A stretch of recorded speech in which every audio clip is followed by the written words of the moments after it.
Some of the victims of the infected blood scandal will now get interim compensation payments of £100,000 each. Simon Dedman is our health correspondent. How's this going to work, Simon?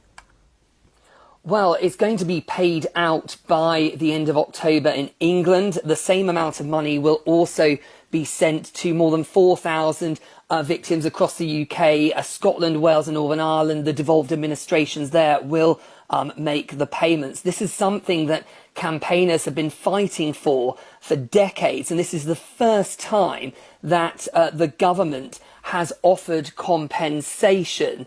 Many have been receiving support payments during this time, but not anything for the loss to their lives, for many, the inability to have children, the inability to work, to actually receive financial support for that. This is certainly a historic moment.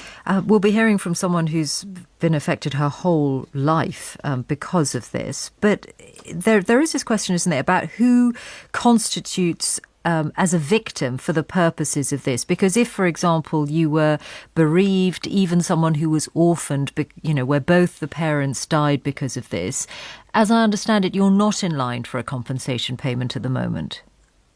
That's absolutely right. This money will be going to those who are suffering because they've ended up contracting HIV, hepatitis C, or both, or their bereaved partners. Around 4,000 people, 2,500 people have died since this scandal that's begun since the 1970s and lasted throughout the 1980s. But for children who lost parents and for parents who lost children, they are not included in this support. So whilst campaigners have welcomed this money for around 4,000 victims of this scandal, the biggest treatment scandal in the NHS's history, there are now calls for these other people affected by the blood treatment scandal to receive money, and there'll be hope that this will happen, especially as this is the interim payment that the government has referred to,